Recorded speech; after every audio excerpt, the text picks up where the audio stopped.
The air in Beijing doesn't just feel heavy, it is electronically dense. Every vibration is scrutinized, every facial twitch archived. This memoir, this confession in print, starts not with a bang, but with a whisper received through a highly encrypted, one-time pad burst. The Phoenix code expires in T-90 minutes. Sweep confirmed. The Phoenix code was the key to a deceased asset's final data cache, a trove of intelligence on the Ministry of State Security's cyber operations, but accessing it required a clean network insertion point, utterly invisible to their AI monitoring systems. 90 minutes. Not enough time to drive out of the Fifth Ring Road. Certainly not enough time to utilize a secure satellite uplink. The target had to be local, a high-density area where the noise floor provided cover, yet precise enough to guarantee success. The backbone of the Haidian district surveillance grid, located deep within a centuries-old hutong alley near Golu.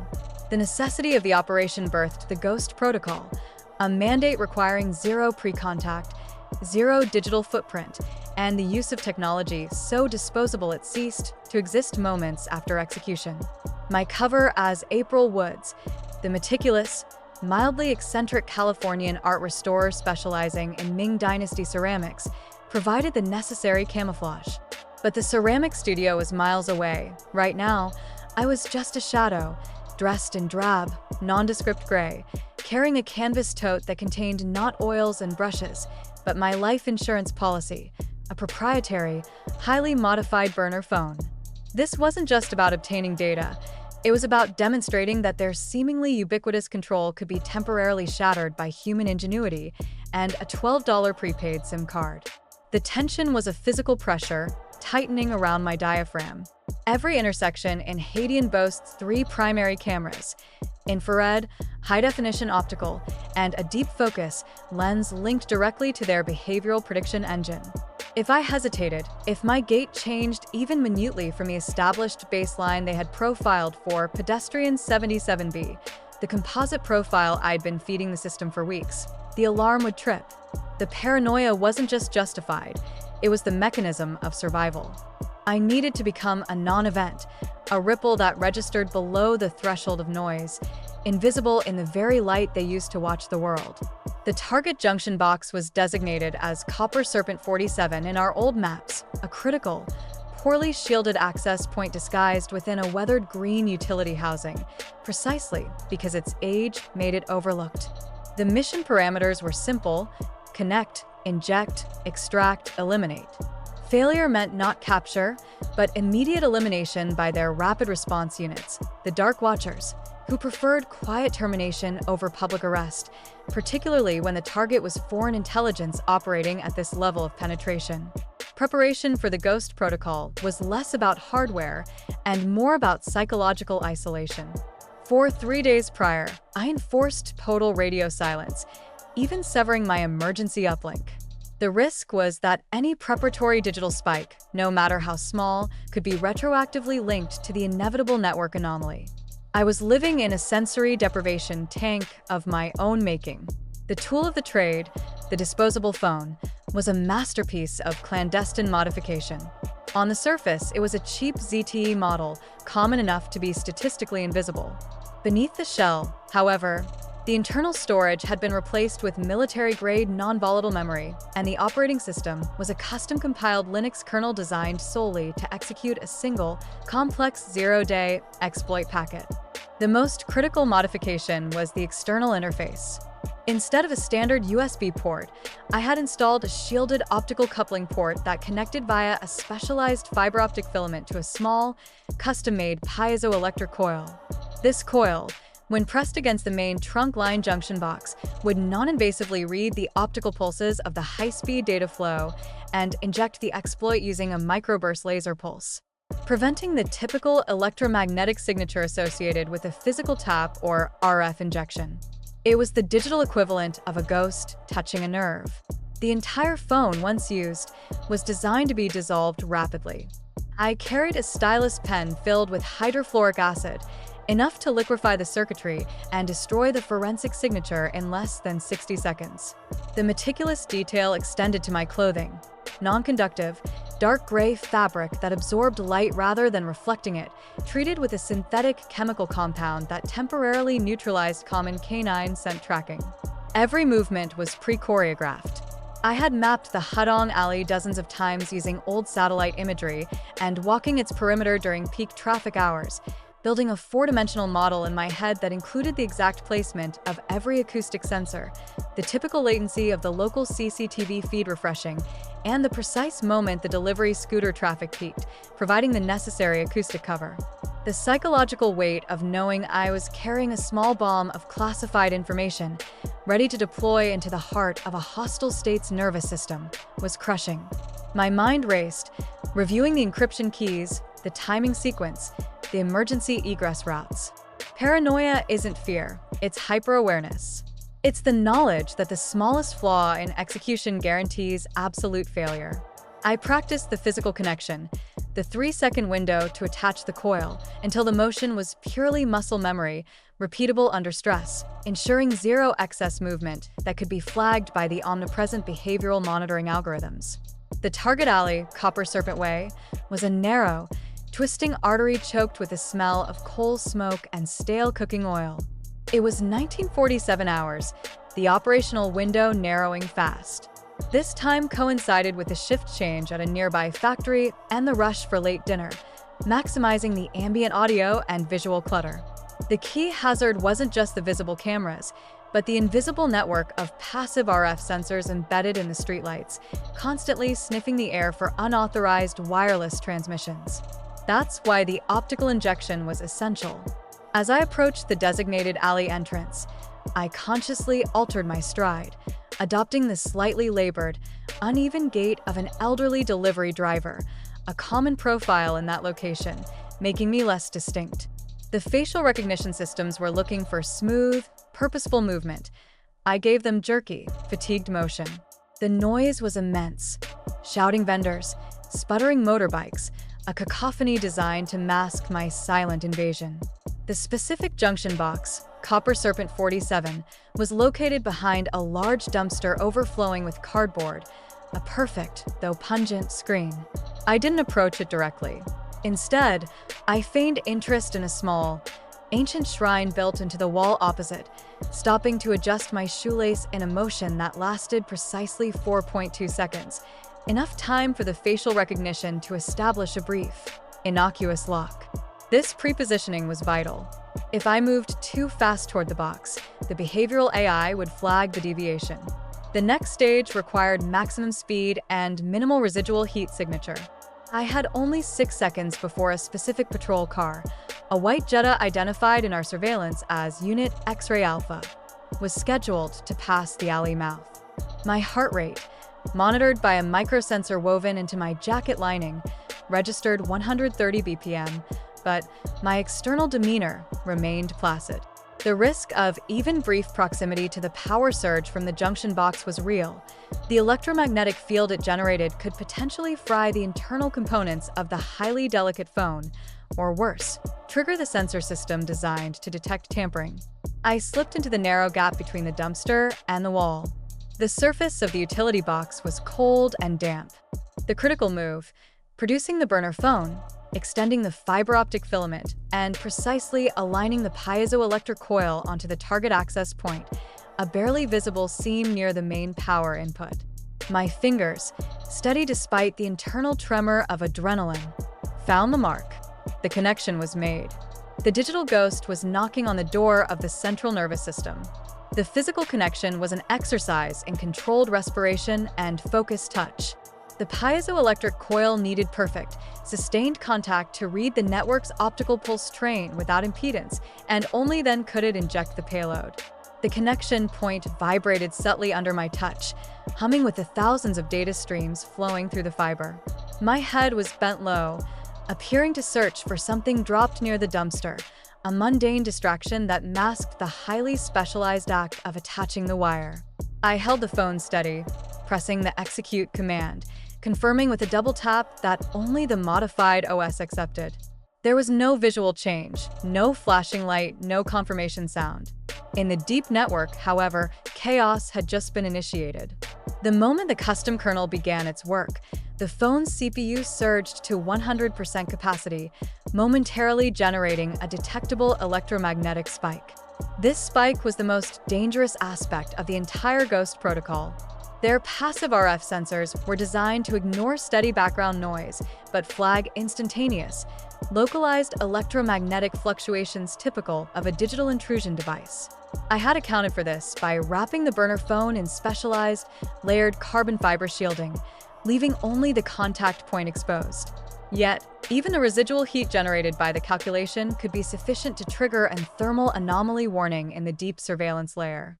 I had only 400 milliseconds from the activation of the exploit to the moment the shielding stabilized the emissions. Time felt distended, stretching into agonizing seconds. I imagined the digital scream echoing through the network hubs miles away, the automated systems trying to classify the intrusion, searching for a signature that simply didn't exist in their threat database. The exploit wasn't a denial-of-service attack or a typical buffer overflow. It was a highly specialized, dynamic routing exploit that leveraged a previously undocumented vulnerability in the specific firmware used by the municipal traffic control and surveillance grid. It was designed to convince the network backbone that the critical routing table for the Haidian district had temporarily shifted to a non-existent parallel subnet. The goal, not to steal data, but to buy invisibility. I felt a slight, almost imperceptible warmth bleed through the carbon fiber shield onto my palm. It meant the payload had successfully injected, the exploit was running, and the central system was struggling to process the impossible, a ghost redirecting the flow of all incoming visual and sensor data. Initiating the zero-day payload was the moment of no return. The custom exploit, codenamed Phantom Cascade, began injecting false routing information, instructing the local network switches to prioritize a non-existent loop.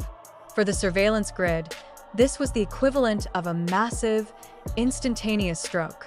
The Deep Packet Inspection (DPI) systems, designed to filter and analyze the billions of packets flowing every second, registered the anomaly but couldn't categorize it because the packets themselves were structurally pristine.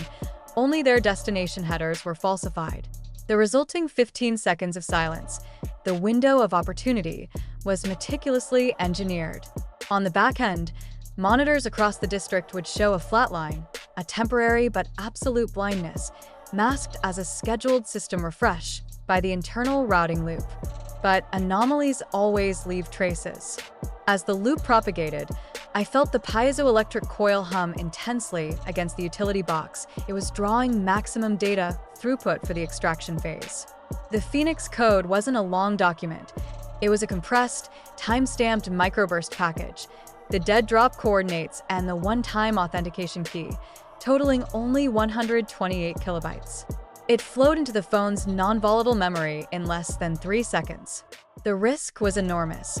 The network's automatic defensive systems, realizing the scale of the routing catastrophe, would instantly trigger a manual override alert to human operators. I could feel the tension spiking in the very air around me, a subtle shift in the city's electronic pulse. The local repeater station, less than 50 yards away, began emitting a high-frequency, intermittent static, the sound of automated systems panicking and attempting diagnostic sweeps. I pressed the disconnect command on the phone. The Phantom Cascade exploit, before terminating, deployed a final instruction, a complex, random data packet designed to confuse the subsequent forensic analysis, making it look like the anomaly originated from an internal component failure rather than an external injection. The optical interface detached cleanly. The junction box fell silent again, but the network was already stirring, alerted and wounded. My window was closing. I had the data, but now I had to deal with the immediate physical manifestation of the alarm. Security forces moving on an unclassified network failure. This alley, moments ago silent and hidden, was about to become the epicenter of a frantic search. The extraction was complete, but the network anomaly had registered. I heard the distinct, high-pitched whine of rapid deployment scooters accelerating hard 2 blocks away. The municipal security forces, Gwonbu, wouldn't wait for classification. They would swarm the location, showing the network failure instantly. My 15 seconds of blindness were over, and I was exposed. The immediate necessity was the destruction of the evidence. I slid the burner phone back into the canvas tote, but instead of walking away, I enacted the disposal protocol right there, shielded by the dumpster. I pulled the hydrofluoric acid pen, the specialized stylus. It was calibrated to dispense exactly 2.5 milliliters of acid directly into the phone's optical port, initiating an immediate, irreversible chemical degradation of the non-volatile memory and the CPU. I deployed the acid, felt the immediate, faint heat of the reaction through the canvas bag, and then tossed the phone, now chemically doomed to disintegration, into the overflowing dumpster, burying it under wet cardboard and refuse. This motion took 3.5 seconds. I then exited the cover of the dumpster, adopting the previous, shuffling gait. But the noise was closer now, not just scooters, but the heavy rumble of a black surveillance van. Unit X-Ray Alpha, the patrol car I had timed, was now accelerating toward the alley, clearly diverted from its original route.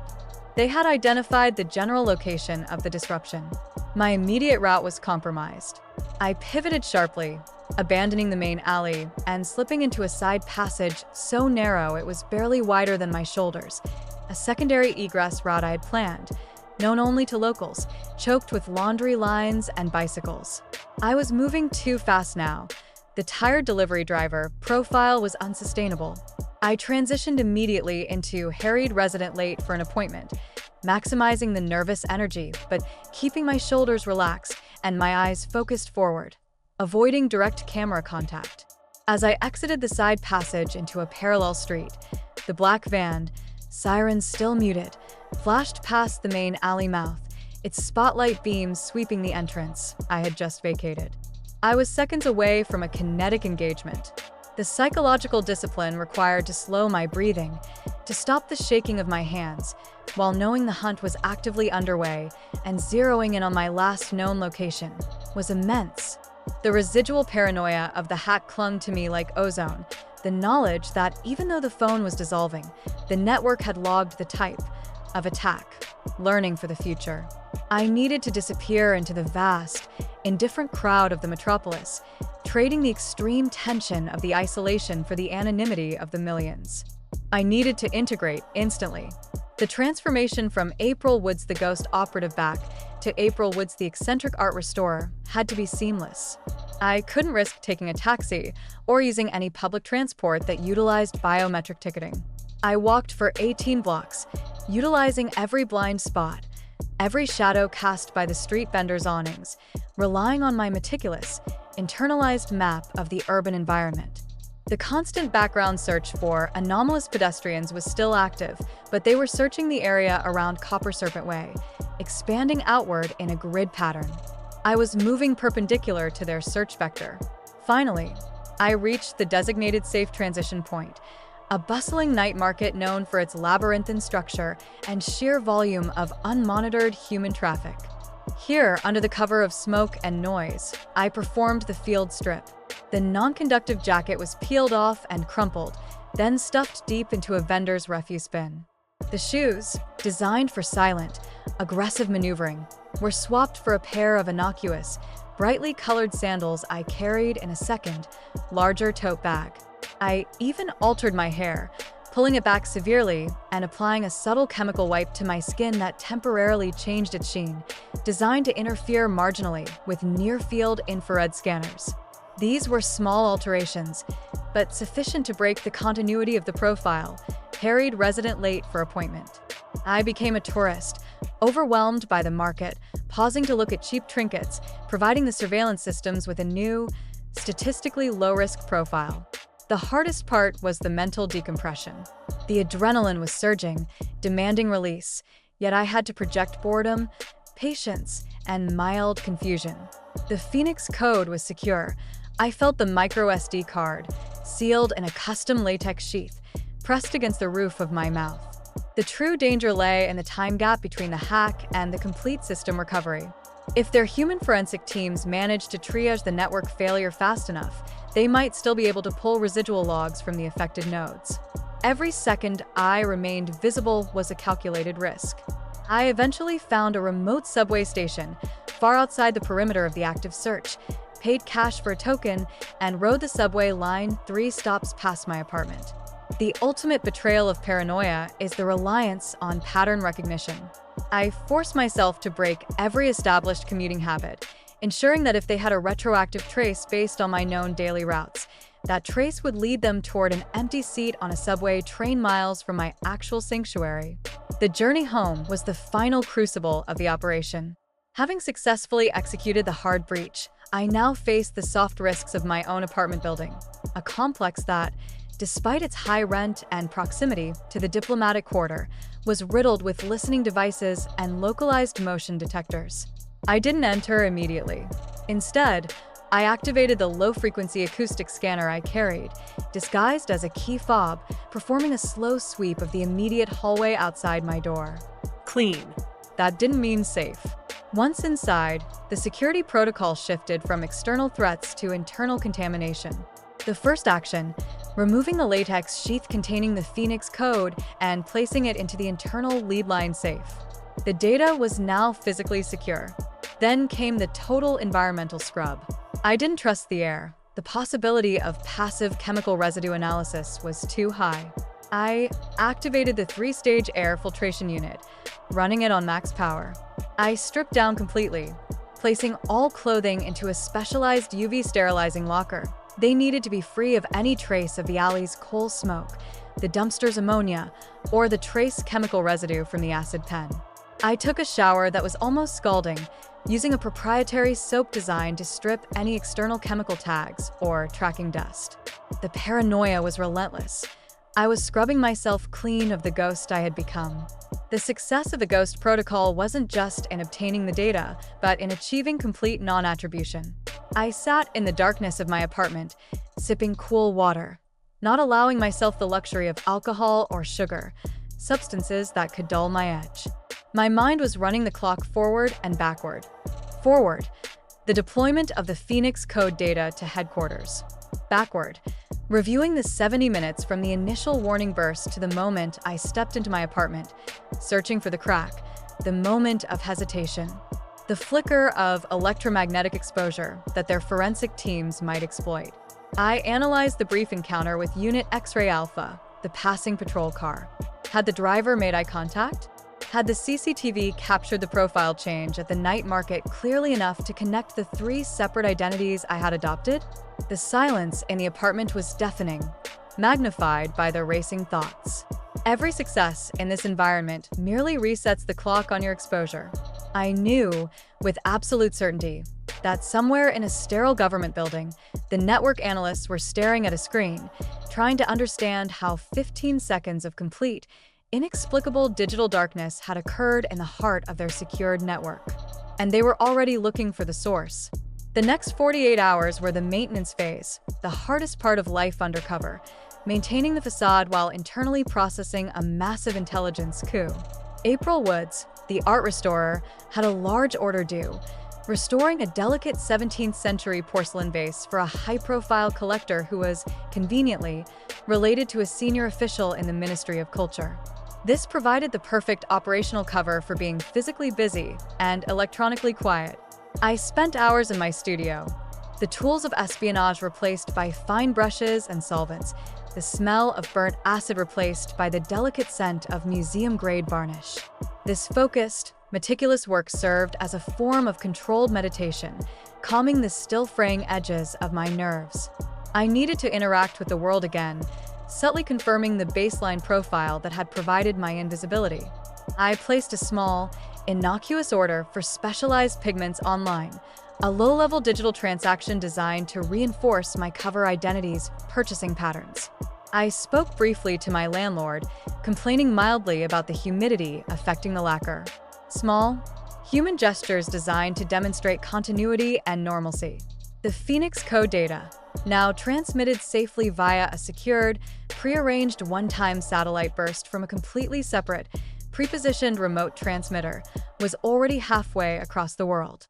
My job was done, but the psychological residue of the Ghost protocol lingered. I found myself obsessively checking the alignment of the ceiling tiles, convinced that the structural engineers, operating years ago, had deliberately placed a listening device in the most innocuous junction. I mistrusted the refrigerator's low hum, wondering if it contained a passive RF sensor unit. This chronic state of hypervigilance, this absolute certainty that I was still being watched, was the price of the operation. I had momentarily broken their surveillance grid, but in doing so, I had confirmed their worst suspicions, that the seemingly harmless foreign resident was capable of high-level network penetration.